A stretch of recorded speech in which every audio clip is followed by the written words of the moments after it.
नमस्कार मैत्रिणींनो, शुभांगी रेसिपीजमध्ये आपले सर्वांचे स्वागत। आज आपण पाहणार आहे विदर्भ स्पेशल डिश कोंडाळीचे कांदा भजे। कोंडाळी गाव हे नागपूर येथून 48 किलोमीटर अंतरावर असलेले ठिकाण संपूर्ण महाराष्ट्रात कांदा भज्यांसाठी प्रसिद्ध आहे। आज आपण खास कोंडाळी पद्धतीने भजे कसे बनवायचे हे पाहू। तर सुरू करूया आजची रेसिपी। त्यासाठी लागणारे साहित्य आपण पाहून घेऊ। कांदा, बेसन, तेल, मिरची पावडर, जिरं, मीठ, ओवा, लसूण, कोथिंबीर, हिरवी मिरची। सुरुवातीला आपल्याला कांदा कापून घ्यायचा आहे। कांद्याचे 2 भाग करून आपल्याला असे लांब लांब त्याचे काप करून घ्यायचे आहे।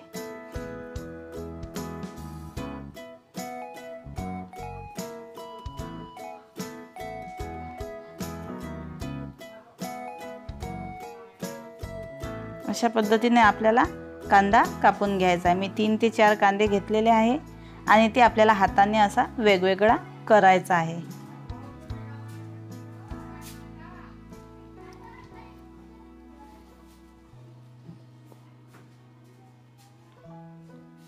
छान असा आपल्याला तो वेगवेगळा करून घ्यायचा आहे।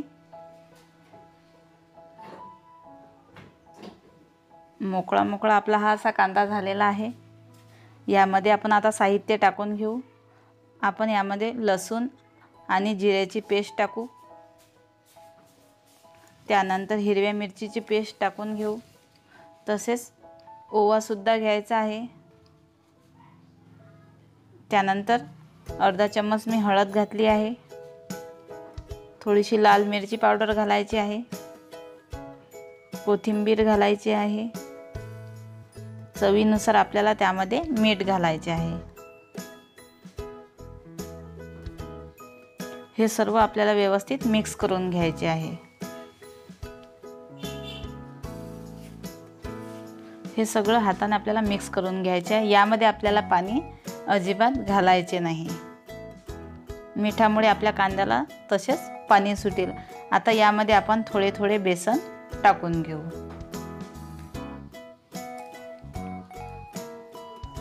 2 चमचे बेसन टाकून आपल्याला ते मिक्स करून घ्यायचे आहे। बेसन आपल्याला अगदी थोडं थोडं घालायचं आहे, एकदम पूर्ण टाकायचं नाही।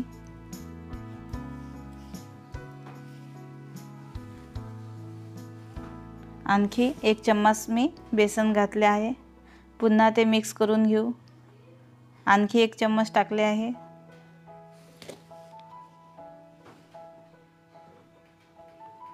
पुन्हा त्यामध्ये 1 चम्मच बेसन घातले आहे। आणखी 1 चम्मच टाकले आहे। या मिश्रणामध्ये 6 ते 7 चम्मच एवढे बेसन हे लागले आहे। यामध्ये आपल्याला बेसन कमीच घालायचं आहे, कारण कांद्यावर फक्त बेसनाची एक लेयर तयार झाली पाहिजे। थोडंसं ते जुळलं पाहिजे आणि कांदाही वेगळा राहिला पाहिजे। कढईमध्ये आपण तेल गरम करायला ठेवलं आहे आणि आपण यामध्ये आपले जे कांद्याची भजे आहे ते तळून घेऊ। तळताना आपल्याला ते मध्यम आचेवर तळायचे आहे आणि आपण हे 70 ते 80% एवढेच आपल्याला ते तळून घ्यायचे आहे। पूर्ण आपल्याला ते तळून घ्यायचे नाहीत, कारण याला थंड झाल्यावर आपण पुन्हा तळून घेऊ। अशाच प्रकारे आपल्याला दुसरे भजे सुद्धा तळून घ्यायचे आहे।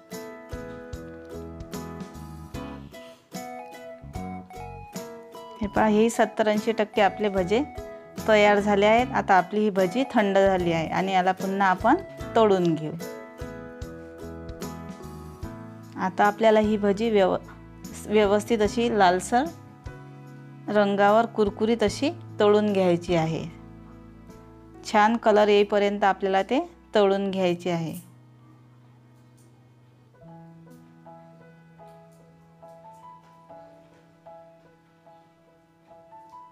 हे पहा, आपल्या भज्यांना छान असा कलर येत आहे आणि कुरकुरीत सुद्धा ही आपली भजी होत आहे।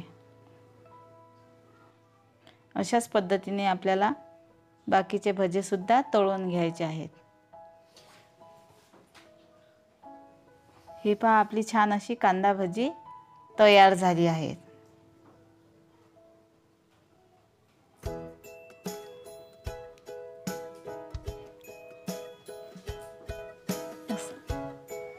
आपण जर या चॅनलवर नवीन असाल तर अशाच साध्या व सोप्या नवनवीन रेसिपी पाहण्याकरता शुभांगी रेसिपी या चॅनलला लाईक आणि सबस्क्राईब जरूर करा.